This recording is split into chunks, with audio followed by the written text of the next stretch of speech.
श्री गणेशाय नमः। गणपति बप्पा मौर्य।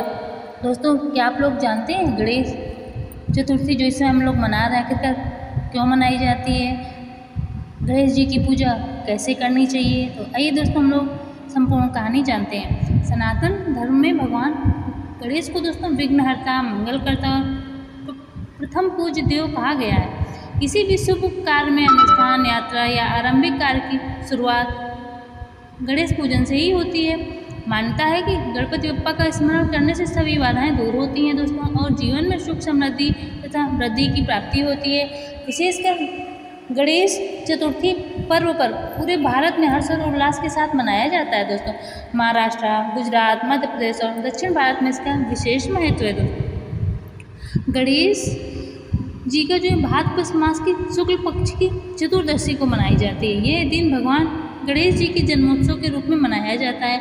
मान्यता है कि इस दिन माता पार्वती ने अपने शरीर के उपटन से गणेश जी की रचना की थी और बाद में भगवान शिव ने उन्हें अपना पुत्र स्वीकार किया। तभी से ये दिन गणेश जन्मोत्सव के रूप में मनाया जाने लगा दोस्तों। शास्त्रों के अनुसार इस दिन भगवान गणेश की पूजा करने से जीवन के सभी विघ्न बाधाएं दूर होती हैं, कार्यों में सफलता मिलती है, घर में सुख समृद्धि और धन धान्य की वृद्धि होती है, परिवार में एकता और शांति बनी रहती है दोस्तों।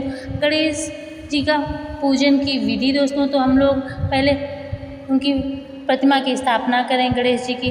गणेश सुबह स्नान करके घर को स्वच्छ करें और पवित्र स्थान पर पूजा स्थल बनाएं, जैसे उत्तर पूर्व के कोने में लकड़ी या पीढ़ी पर लाल या पीले रंग का वस्त्र बिछाकर उसमें गणेश जी की प्रतिमा स्थापित करें।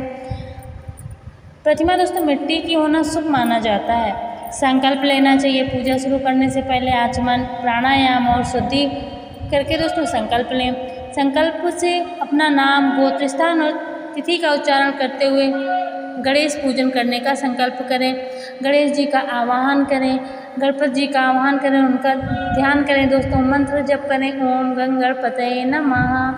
गजाननं भूतिगणाधिसेवितं कपेति जम्बूफलचारुभक्षणम् उमासुतं शोकविनाशकारिक्रं नमामि विघ्नेश्वर पादपङ्कजम्। दोस्तों मंत्रोच्चारण के बाद में पूजन सामग्री जो भी है वो अर्पित करें। गणेश जी को प्रिय वस्तुएं सबसे पहले तो उनको दूर्वा अर्पित करें, सिंदूर का तिलक लगाएं।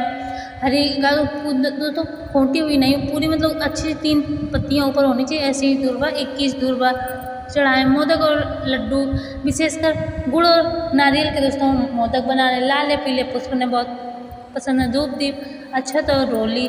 विशेष विधान दोस्तों, गणेश जी को 21 दूर्वा अर्पित करने की परंपरा है। उन्हें 21 मोदक अर्पित करना शुभ माना जाता है। आरती गाना आवश्यक है। जय गणेश देवा, मंगल मूर्ति देवा। दोस्तों जय गणेश, जय गणेश, जय गणेश देवा, इस हिसाब से आरती जो भी आती दोस्तों होगा गणेश जी की आरती।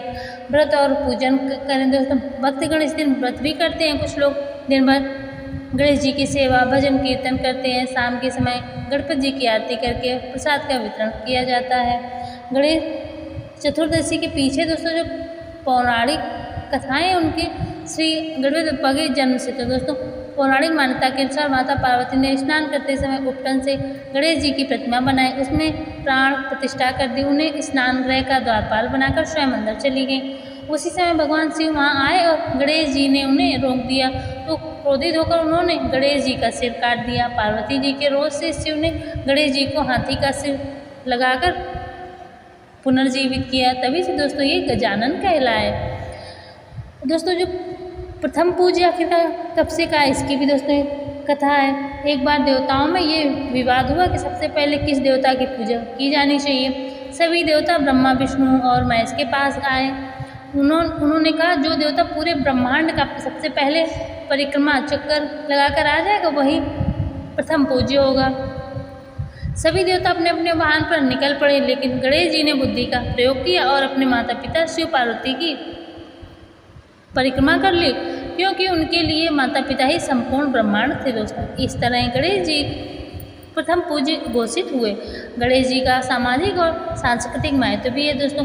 गणेश चतुर्दशी का पर्व न केवल धार्मिक बल्कि सामाजिक दृष्टि से भी महत्वपूर्ण है। महाराष्ट्र में लोकमान्य तिलक ने दोस्तों आज़ादी के आंदोलन के दौरान इस पर्व को सार्वजनिक उत्सव रूप दिया था ताकि समाज में एकता और राष्ट्रभक्ति जागृत हो। आज भी ये पर्व 10 दिनों तक बड़े धूमधाम से मनाया जाता है दोस्तों। पंडालों में भव्य सजावटें होती हैं, भजन कीर्तन और सांस्कृतिक कार्यक्रम आयोजित किए जाते हैं। गणेश विसर्जन भी होता है दोस्तों। गणेश चतुर्दशी से लेकर ये पर्व 10 दिन तक चलता है। अनंत चतुर्दशी के दिन गणेश प्रतिमा का विसर्जन किया जाता है। इसका अर्थ है जो आया है उसे जाना भी है। विसर्जन का प्रतीक जीवन की अनित्यता है दोस्तों। प्रतिमा को जल में विसर्जित करने का तात्पर्य है कि भगवान सर्वत्र हैं, वो मिट्टी और जल में ही विलीन हो जाते हैं। भक्त भावपूर्वक नारे लगाते हैं, गणपति बप्पा मोरया, अगले बरस तू जल्दी आ। गणेश चतुर्दशी केवल एक सामाजिक अनुष्ठान नहीं है दोस्तों, बल्कि यह आस्था, भक्ति और सामाजिक एकता का उत्सव है। गणपति बप्पा की पूजा से व्यक्ति में सकारात्मक ऊर्जा, आत्मबल और कार्यों में सफलता मिलती है। उनकी कृपा से सभी विघ्न दूर होकर जीवन में